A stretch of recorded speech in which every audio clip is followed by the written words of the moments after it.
Hello guys, welcome to my പുതിയ വീഡിയോയിലേക്ക് സ്വാഗതം. ഞാനിപ്പോൾ വന്നിരിക്കുന്നത് പാലക്കാട് ഒന്നുകൂടെ വന്നു. എന്തിനാണെന്ന് ചോദിച്ചാൽ ഇതുണ്ടോ, പാലക്കാട് കോട്ട, അതായത് പാലക്കാട് ഫോർട്ട്.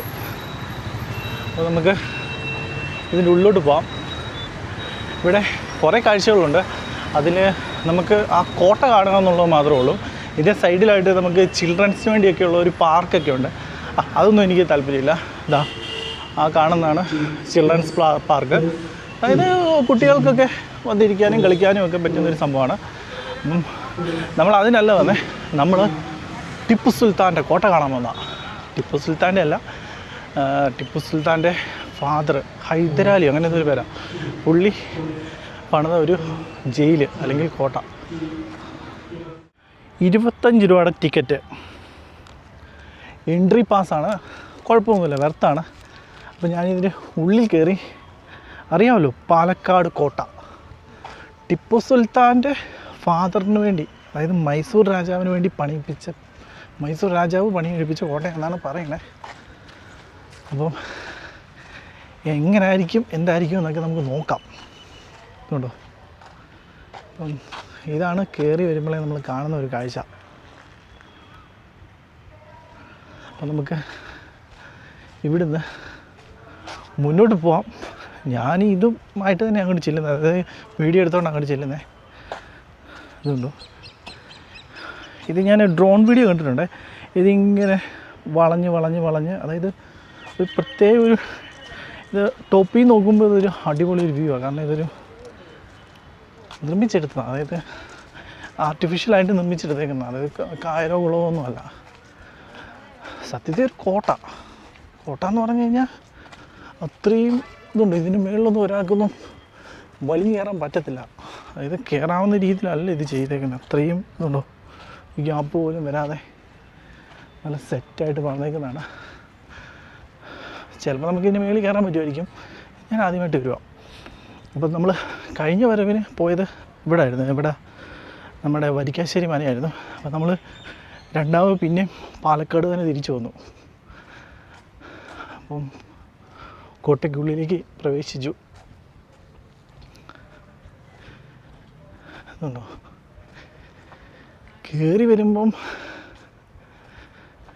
ഇതെന്താണ് എങ്ങനെയാണെന്നൊന്നും നമുക്ക് പെട്ടെന്നൊന്നും മനസ്സിലാകത്തില്ല. ഇതൊരു പ്രത്യേക രീതിയിൽ പണിയിപ്പിച്ചേക്കുന്നൊരു. അതിൻ്റെ മുകളിലോട്ട് കയറാം. അപ്പം നമ്മൾ കോട്ടവാതിലാന്ന് തോന്നുന്നു. കൊള്ളാം കേട്ടോ. ഇതാണ് മൈസൂർ കോട്ട, പാലക്കാടൻ കോട്ട. ഇതിൻ്റെ അകത്തോട്ട് നമുക്ക് കയറാം. ഇത്രയും വർഷമൊക്കെ നിങ്ങൾക്ക് പണിയിപ്പിച്ചായിരിക്കും അല്ലേ. അതുകൊണ്ട് ഈ രീതിയിലിങ്ങനെ ഈ സൈഡിൽ ഇതുപോലുണ്ട്.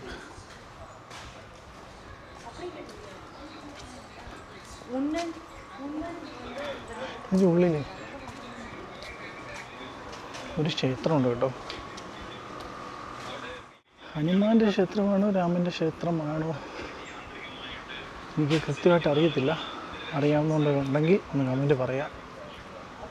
അപ്പം നമ്മളങ്ങനെ കോട്ടയ്ക്കുള്ളിലോട്ട് കയറി വരുന്നുള്ളൂ. ഇപ്പോഴും കോട്ടവാതിലിൻ്റെ ഉള്ളിൽ കയറിയില്ല, അതാണ്. അങ്ങനെ ഇറങ്ങിയത് ഇയാള്, അത് ഉള്ളപ്പോ തന്നെ, അമ്മക്ക് ഉള്ളപ്പോ തന്നെയാണ്. അപ്പം നമ്മളവിടെ ടിക്കറ്റ് കൊടുത്തു. ക്യാമറ ഒന്നും പ്രശ്നമല്ല. അപ്പം നൈസ്. കോട്ടയ്ക്കുള്ളിൽ ആരും കയറുന്നതായിട്ട് കാണുന്നില്ല. അപ്പോൾ ഇത് ജയിലാണ്, വേറൊന്നുമല്ല.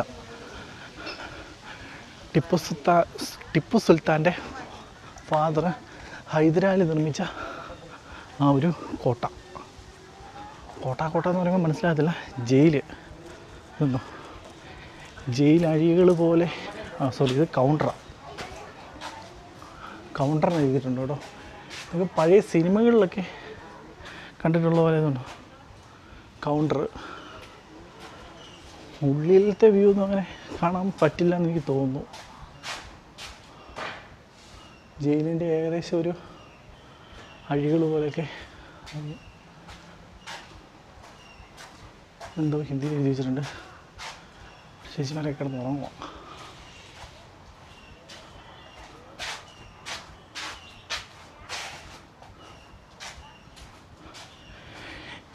ഉള്ളിൽ കയറിയാലും ഒന്നും കാണാനില്ല എന്ന് തോന്നുന്നു. ഉള്ളിൽ കയറ്റത്തില്ല, അത് വേറൊരു കാര്യം. നമുക്കൊന്ന് ഒന്നുകൂടുന്ന് ഈ കോട്ടയ്ക്ക് ചുറ്റും ഒന്ന് റൗണ്ട് അടിക്കാം.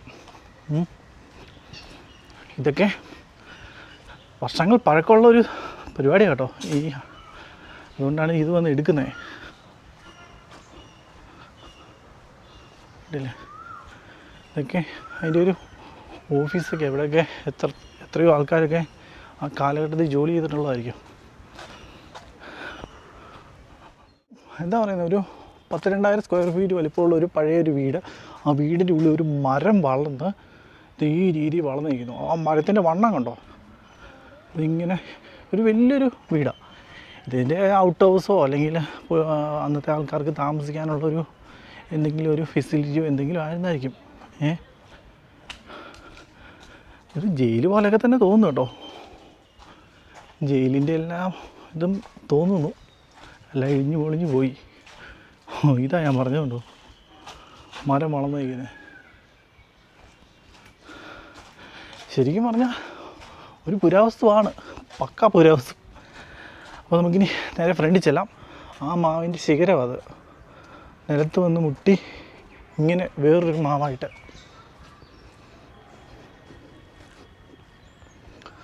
കൊള്ളാം കേട്ടോ. ഇതൊക്കെ പുരാവസ്തുവായിട്ട് മാറിപ്പോയി. അപ്പം ഇതതിൻ്റെ വേറൊരു സൈഡ്. അപ്പം നമ്മൾ ആ കറങ്ങി തിരിഞ്ഞതുകൊണ്ട് ഇതുപോലെ മതിലുണ്ട്, ഇതിങ്ങനെ ചുറ്റുമുണ്ട്. അപ്പം നമുക്ക് ഈ മതിലിൻ്റെ ചുറ്റും ഒന്ന് റൗണ്ട് അടിക്കാം. അപ്പം നമുക്കത് കൃത്യമായിട്ട് മനസ്സിലാവും.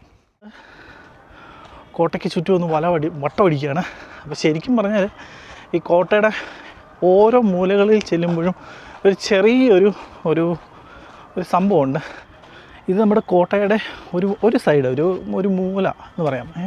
അവിടെ വന്നപ്പം ഒരു പ്രത്യേക രീതിയിലൊരു ആർച്ച് പോലെ നമ്മൾ ഇവിടെ കാണാൻ പറ്റും. ഇവിടെ ഒന്നും കയറാൻ പാടില്ല. അതായത് നമ്മൾ ആദ്യമേ കണ്ടില്ലേ എന്ന് പറഞ്ഞാൽ ഇത് മൊത്തമുണ്ട്. ശരിക്കും പറഞ്ഞാൽ ഇതൊരു ഡ്രോൺ ഉണ്ടെങ്കിലേ ഇതിൻ്റെ വ്യൂ കൃത്യമായിട്ട് മനസ്സിലാക്കാൻ പറ്റുള്ളൂ. ഒരു ഡ്രോണിൻ്റെ ആവശ്യകത എനിക്ക് ഇപ്പോഴാണ് മനസ്സിലാകുന്നത്. ഡ്രോൺ അത്യാവശ്യമാണ്, ഉണ്ടെങ്കിൽ ഇതിൻ്റെ ഫുൾ വ്യൂ നമുക്ക് കൃത്യമായിട്ട് അറിയാം. ഇതൊരു പ്രത്യേക രീതിയിലാണ്. എന്താ പറയുന്നത്, നമ്മൾ ചീട്ട് കളിക്കുമ്പം ക്ലാവർ ചിഹ്നമില്ലേ, അത് മേളിൽ നോക്കുമ്പോൾ എങ്ങനെ ഇരിക്കുമോ, അത് ഒരു എക്സാമ്പിളാണ് പറഞ്ഞു കേട്ടോ. അതുപോലെ ഇരിക്കും ഇത് മേളിൽ നിന്ന് ടോപ്പ് വ്യൂ. അപ്പോൾ ഇതുപോലുള്ള ഒരു സംഭവമുണ്ട്. അത് നമുക്ക് ഇവിടെ നമുക്ക് ഇതുപോലെ തന്നെ എത്ര എണ്ണം ഉണ്ടെന്ന് ചോദിച്ചാൽ അറിയത്തില്ല. ഒരു 5-6 എണ്ണമെങ്കിലും കാണും മൊത്തത്തിൽ. ഇതൊന്ന് 2, അപ്പുറത്ത് 3, 4, 5. ഇപ്പം തന്നെ 5 എണ്ണമായി.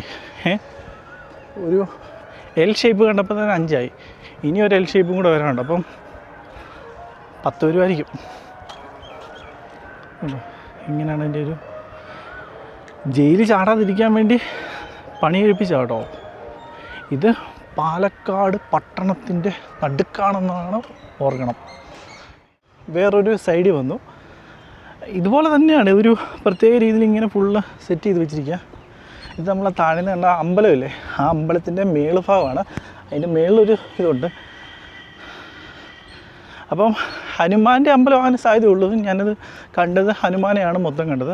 ശ്രീരാമ രാമ രാമ എന്ന് എഴുതി വെച്ചിട്ടുണ്ട്. അപ്പം ഹനുമാനാണ്. അപ്പോൾ അതാണ് നമ്മൾ കയറിപ്പോയ ആ ഒരു എൻട്രി. ഇപ്പം അതുപോലെ തന്നെ നമ്മൾ ഇതുണ്ടോ വേറൊരു റൗണ്ടാനയ്ക്ക് അതോട് വന്നു. ഇത് ഇച്ചിരി കൊച്ചതാണ് കേട്ടോ, ചെറുതാണ്. അവിടെ പോയിട്ട് കാര്യമൊന്നുമില്ല, കാണാനൊന്നുമില്ല. നമ്മൾ ഇതുപോലുള്ളൊരു ചെറിയ മതിൽ കയറിയുന്ന ഇതുണ്ടോ അടുത്തൊരു വ്യൂ. ഇതിങ്ങനെ ഫുള്ളുണ്ട് കേട്ടോ, മൊത്തത്തിലുണ്ട്. ഇതുണ്ടോ അതിൻ്റെ മേളിലൊരു സംഭവമുണ്ട്, അവിടെ വിളക്ക് കത്തിക്കുന്ന ഒരു ഇതാണ്. അതുവഴിയാണ് നമ്മൾ ഉള്ളിലോട്ട് കയറിയത്. ഈ മാവ് കണ്ടോ, ഞാൻ പറഞ്ഞില്ല അതിൻ്റെ ഒരു പ്രത്യേകത എന്ന്, അതിൻ്റെ ശേഖരം കണ്ടോ, ആ ഒരു വലിയ മാവേന്ന് ആ ശേഖരം ഇങ്ങനെ വന്ന് ഇത് ആ ശേഖരം നിലത്ത് വേര് പിടിച്ചിട്ട് അതൊരു വലിയ മാവായിട്ട് മാറി. അപ്പം പാലക്കാടൻ കോട്ട, ടിപ്പു സുൽത്താൻ്റെ കോട്ട അങ്ങനെയും പറയാം. അപ്പോൾ നമുക്ക് ഈ കോട്ടയോട് വിട പറയാം. ഇനി നമുക്ക് ഒന്നുകൂടെ പാലക്കാട് വരേണ്ടതായിട്ടുണ്ട്. അന്ന് വരുമ്പോൾ നമുക്ക് വേറെ എവിടെയെങ്കിലും പോകാം. ഓക്കെ, അതെനിക്ക് കിട്ടിയ ഒരു സബ്സ്ക്രൈബറാണ് കേട്ടോ. അവിടെ വന്നപ്പോഴത്തേക്ക് അവർ ചോദിച്ചു, ഞാൻ പറഞ്ഞു കൊടുത്തു. ഇങ്ങനെയൊക്കെ കിട്ടും കേട്ടോ. അപ്പോൾ നമുക്ക് കോട്ടയ്ക്ക് വെളിയിലോട്ട് ഇറങ്ങാം. ഇതൊരു ഹനുമാൻ ക്ഷേത്രമാണ്. ഒന്ന് പറയണേ, ആരെങ്കിലും ഉണ്ടെങ്കിൽ ഒന്ന് പറയണേ. കേട്ടോ, ശ്രീരാമ രാമ രാമ ജയ രാമ രാമ.